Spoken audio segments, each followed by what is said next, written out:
بیوی غصے پہ کنٹرول نہ کرتے ہوئے اپنے شوہر سے کہنے لگی، اگر تم مرد ہو تو مجھے طلاق دو، میں ایک سیکنڈ بھی تمہارے ساتھ نہیں رہ سکتی۔ اس کا شوہر خاموشی سے اس کی بات کو نظر انداز کرنے کی کوشش کرنے لگا، لیکن بیوی نے پھر کہا، تم مرد نہیں، اگر ہو تو مجھے طلاق دو۔ حالانکہ اس کی بیوی نیک، پاک باز اور اچھی سیرت والی تھی، لیکن یہ سب غصہ کی حالت میں اس کی زبان سے نکل رہا تھا۔ اور اس موقع پر شیطان پوری کوشش میں تھا کہ میاں بیوی کو ایک دوسرے سے الگ کر دے، کیونکہ جب میاں بیوی کا جھگڑا ہوتا ہے تو تیسرا جو شیطان ہوتا ہے اس کی کوشش ہوتی ہے کہ اس کا جھگڑا ہو ان کا اور ان میں دوری پیدا کر دی جائے۔ عورت کا غصہ جب اور بڑھا تو کہا، اگر تم مرد ہو تو یہ کرو، وہ کرو، وغیرہ وغیرہ۔ آخرکار بیوی نے کہا، مجھے ابھی فوراً تمہارا جواب چاہیے اور تم مجھے اسی وقت جواب دو۔ بالآخر آدمی نے مجبور ہو کر ایک کاغذ میں چند سطریں لکھ کر لفافے کے اندر رکھ کر اس کے ہاتھ میں پکڑاتے ہوئے کہا، جاؤ فی امان اللہ۔ یہ وہ دروازہ ہے جس سے تم میرے ساتھ آئی تھیں، میں نے ثابت کر دیا کہ میں ایک مرد ہوں، تم اب اپنے میکے جاؤ۔ چنانچہ عورت نے اپنا سامان وغیرہ باندھ کر اٹھایا اور اپنے میکے کی طرف چل دی۔ جب یہ بات لوگوں میں پہنچی تو کسی کو یقین نہیں ہو رہا تھا کہ آدمی بڑا نیک اور رحم دل انسان ہے، وہ یہ کیسے کر سکتا ہے، وہ اپنی بیوی کے ساتھ ایسا برتاؤ کرے، یہ کیسے ہو سکتا ہے۔ ادھر میکے میں بیوی کے دن گزرتے گئے اور آہستہ آہستہ اس کا دل وہاں گھٹنے لگا، اسے تنہائی ستانے لگی تو ایک دن اس نے شوہر کو فون کیا اور رونے لگ گئی۔ اس نے روتے ہوئے کہا کہ تم میرا سب کچھ ہو، میں تمہارے بغیر نہیں رہ سکتی۔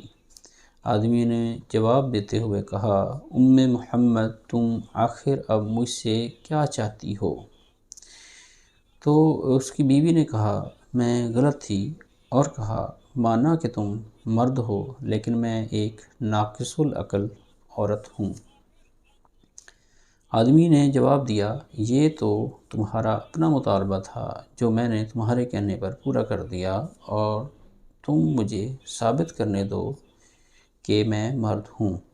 بیوی نے کہا، مانا کہ تم مرد ہو لیکن میں ایک ناقص العقل عورت ہوں۔ آدمی نے جب دیکھا کہ عورت اس کے سامنے اپنی بے بسی اور دکھ کا اظہار کر رہی ہے تو اس نے کہا، اچھا جاؤ ذرا وہ لفافہ کھول کر دیکھو تو صحیح جو میں نے تمہیں لکھ کر دیا تھا۔ عورت فون کو ہولڈ میں رکھ کر اٹھی اور اس لفافے کو کھول کر اس میں موجود کاغذ کے ٹکڑے کو دیکھا تو اس میں لکھا تھا، اے میری پیاری ام محمد، اگر آسمان زمین پر گر جائے تب بھی میں تمہیں ہرگز ہرگز طلاق نہیں دوں گا۔ یہ تھا اصل کاغذ جو اس نے اس وقت بیوی کو دیا تھا، لیکن بیوی نے سمجھا تھا کہ اس میں طلاق طلاق طلاق لکھا ہوگا۔ جب بیوی نے کاغذ پڑھا تو رونے لگی اور روتے ہوئے کہا کہ اے میرے سرتاج، آپ تو مردوں کے مرد نکلے۔ بہنوں اور بھائیوں، دیکھیں کس طرح کہانی کا رخ بدل گیا۔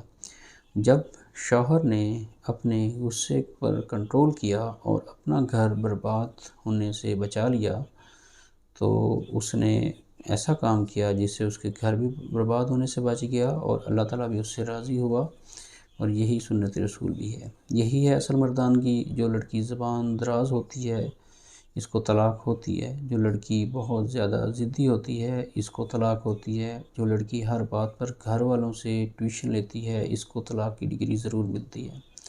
لہٰذا جب اپنی بیٹی کو بیاہ کے دیں تو اس کی جو ہے اچھی تربیت کر کے دیں، اور پیچھے سے اس کو سپورٹ کرنے کی بجائے اس کوشش کریں کہ وہ اپنے میاں کو سپورٹ کرے، نہ کہ اس کی ہر بات میں آپ اپنی ٹانگ اڑائیں۔ جو لڑکی دوسروں لوگوں کی باتوں میں آ جاتی ہے وہ اپنا گھر خراب کر لیتی ہے۔ گھر کو برباد کرنا اور آباد کرنا لڑکی کے اپنے ہاتھوں میں ہوتا ہے۔ سمجھدار لڑکی وہ ہوتی ہے جو میکے کی باتیں سسرال میں نہ کرے اور سسرال کی باتیں میکے میں جا کر نہ بتائے۔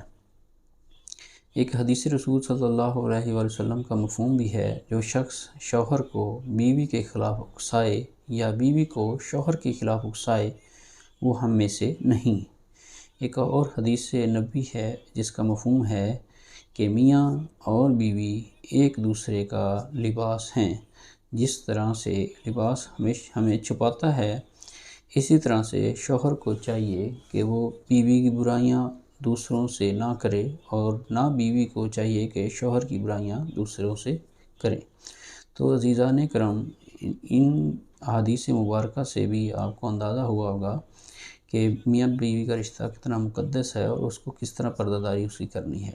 شیطان کو سب سے زیادہ خوشی اسی بات پر ہوتی ہے جب میاں بیوی کا لڑائی جھگڑا ہوتا ہے۔